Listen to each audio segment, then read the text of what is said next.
नमस्कार।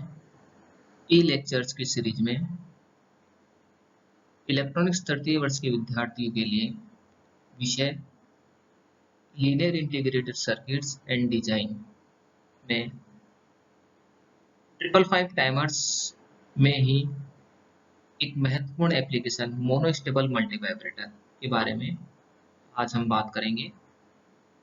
इससे पूर्व वाली ई वीडियो के अंदर हमने एस्टेबल मल्टीवाइब्रेटर यूजिंग 555 टाइमर की बात की थी और उस एस्टेबल मल्टीवाइब्रेटर में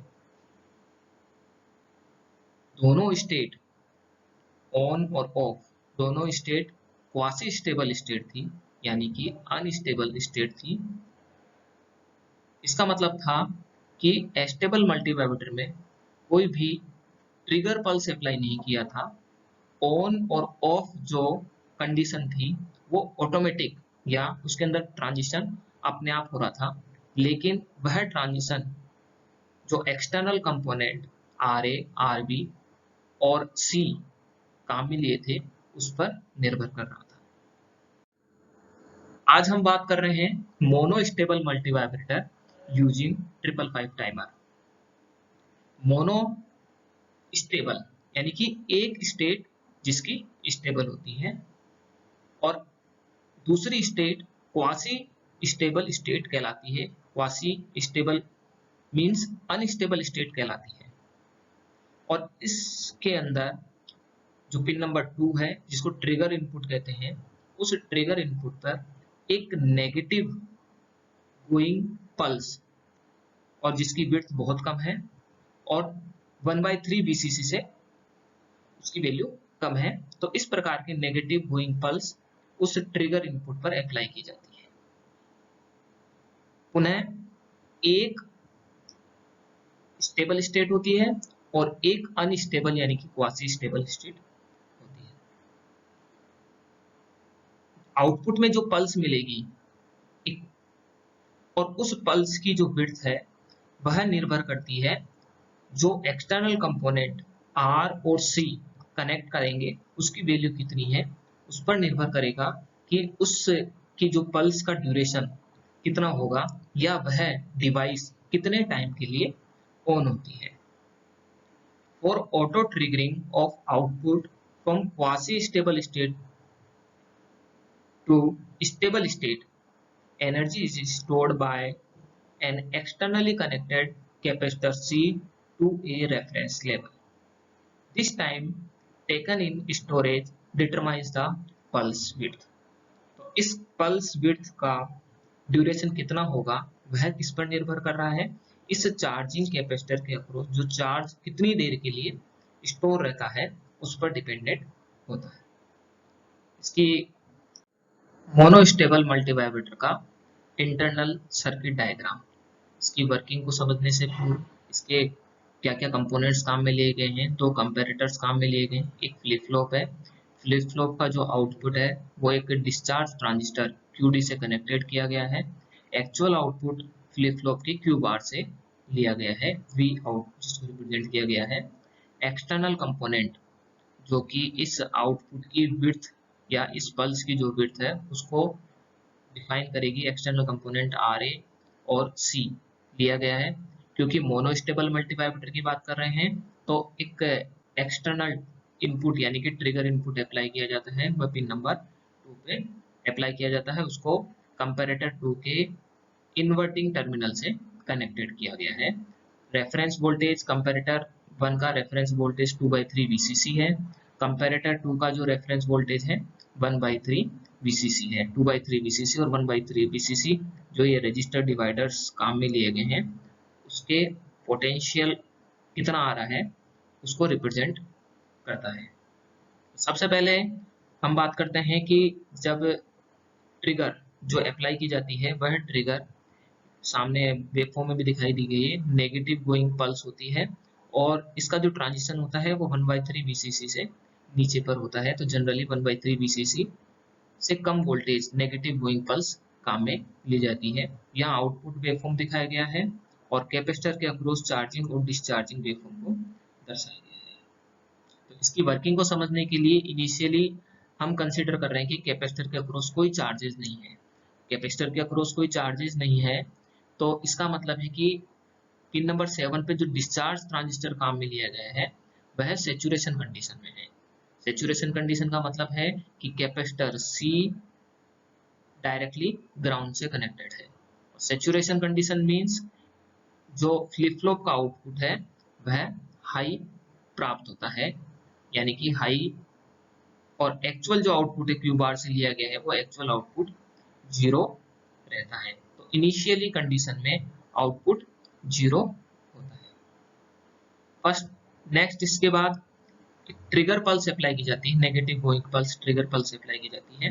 तो जैसे ही ट्रिगर पल्स अप्लाई की जाती है तो उस कंडीशन में कंपैरेटर 2 का आउटपुट हाई हो जाता है, क्योंकि 1/3 VCC उसके कंपैरिजन में ज्यादा होता है। तो हाई वोल्टेज के कारण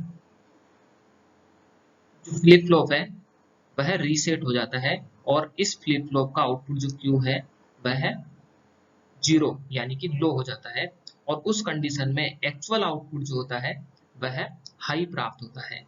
जैसे ही इस वेवफॉर्म में भी देखेंगे नेगेटिव गोइंग पल्स अप्लाई की जाती है, तो नेगेटिव गोइंग पल्स के कारण जो आउटपुट है वह आउटपुट हाई प्राप्त होता है, और फ्लिप फ्लॉप का आउटपुट 0 मिलता है, और 0 के कारण डिस्चार्ज ट्रांजिस्टर, यह discharge transistor cut off condition में आ जाता है।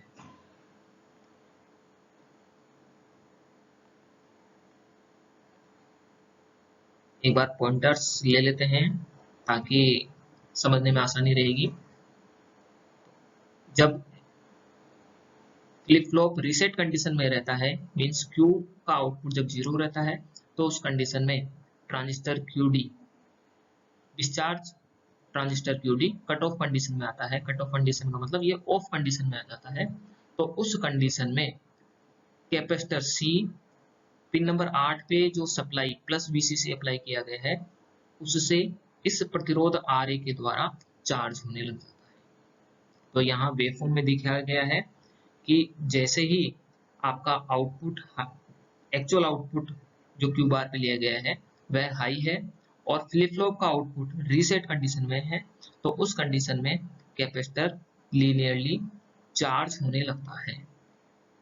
कैपेसिटर चार्ज होने लगता है तो कैपेसिटर का चार्जिंग वोल्टेज जैसे जैसे बढ़ता जाएगा, और चार्जिंग वोल्टेज का मान इस कंपैरेटर 1 के रेफरेंस वोल्टेज 2/3 VCC से ज्यादा होता है, तो उस कंडीशन में कंपैरेटर 1 का आउटपुट हाई प्राप्त होगा, और हाई प्राप्त होने से फ्लिप फ्लॉप सेट कंडीशन में आएगा, और इस फ्लिप फ्लॉप का आउटपुट जो क्यू है वह हाई होगा, और हाई कंडीशन में एक्चुअल आउटपुट क्या हो जाएगा, 0 हो जाएगा। पुनः वेव फॉर्म में देखेंगे ये कैपेसिटर का चार्जिंग वोल्टेज बढ़ता जा रहा है, और 2/3 VCC से जैसे ही ज्यादा होता है तो उस कंडीशन में आउटपुट वेव फॉर्म जो है या एक्चुअल जो आउटपुट है वह 0 हो जाता है। एक्चुअल आउटपुट 0 हो गया, लेकिन फ्लिप फ्लॉप का आउटपुट क्या है, वह हाई है। तो उस फ्लिप फ्लॉप के आउटपुट हाई के कारण पुनः ट्रांजिस्टर QD सेचुरेशन कंडीशन में आएगा, यानी कि ऑन कंडीशन में आएगा, और कैपेसिटर क्या होने लग जाएगा, डिस्चार्ज होने लग जाएगा। तो यहाँ पर डिस्चार्ज भी दिखा रखा है कि जैसे ही 2/3 VCC से ज्यादा हुआ तो कैपेसिटर ट्रांजिस्टर सेचुरेशन कंडीशन में आने के कारण कैपेसिटर डिस्चार्ज हो जाता है, और उसका वोल्टेज पुनः 0 हो जाता है, और यह वोल्टेज 0 ही बना रहेगा, क्योंकि अब इस कंडीशन के अंदर कंपैरेटर 1 और कंपैरेटर 2 दोनों की कंडीशंस चेंज नहीं होगी, और दोनों की कंडीशंस चेंज नहीं होगी तो फ्लिप फ्लॉप का आउटपुट चेंज नहीं होगा, और फ्लिप फ्लॉप का आउटपुट चेंज नहीं होगा तो एक्चुअल आउटपुट भी चेंज नहीं होगा। तो इस आउटपुट को चेंज करने के लिए पुनः ट्रिगर पल्स अप्लाई की जाएगी। तो इसका मतलब यह है कि एक ट्रिगर पल्स अप्लाई करने से आउटपुट जो अनस्टेबल कंडीशन यानी कि क्वासी स्टेबल स्टेट कंडीशन में आ गया था उससे पुनः स्टेबल कंडीशन में जाएगा, और कितने टाइम के लिए, पल्स उसकी पल्स की जो विड्थ है उतने टाइम तक ऑन रहता है, जिसको TP रिप्रेजेंट किया गया है। यानी कि जब कैपेसिटर चार्ज हुआ था और 2/3 VCC तक था उस टाइम ड्यूरेशन के लिए आउटपुट क्वासी स्टेबल से पुनः स्टेबल स्टेट, और स्टेबल स्टेट क्या थी, जीरो वाली आउटपुट स्टेबल स्टेट अज्यूम की थी, तो उस कंडीशन में पुनः चला जाएगा। तो यहाँ जो ट्रांजिशन है, यानी कि जो ट्रांजिशन पीरियड पुनः बोल रहे हैं, क्वासी स्टेबल स्टेट से स्टेबल स्टेट में जाने के लिए जो टाइम पीरियड पल्स मिलती है, वह पल्स की जो विड्थ है वह किस पर निर्भर कर रही है, इस कैपेसिटर के चार्जिंग टाइम पर निर्भर कर रही है। तो इस पल्स की विड्थ को, यानी कि इस डिले को हम एक्सटर्नल कंपोनेंट RA और C के द्वारा रिप्रेजेंट कर सकते हैं।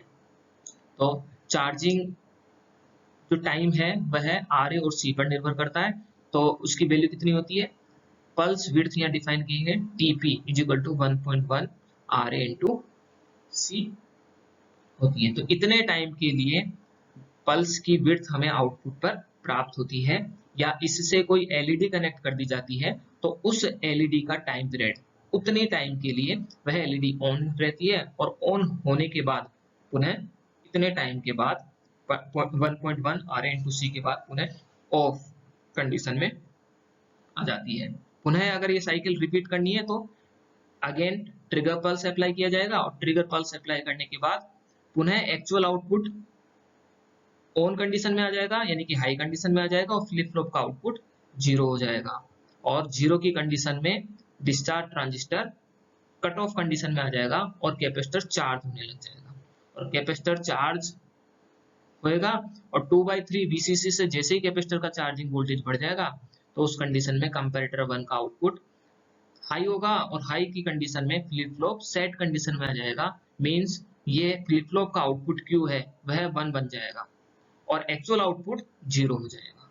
पुनः एक बार देखेंगे, कैपेसिटर जब चार्ज होता है तो उस कंडीशन में आउटपुट हाई रहता है, और जैसे ही डिस्चार्ज होने लग जाता है और उस कंडीशन में आउटपुट जीरो हो जाता है। तो इस प्रकार एक ट्रिगर पल्स के लिए एक साइकिल प्राप्त होती है, और उस साइकिल या उस पल्स की विड्थ किस पर निर्भर कर रही है, एक्सटर्नल कंपोनेंट RA और C पर निर्भर करती है। Thank you so much.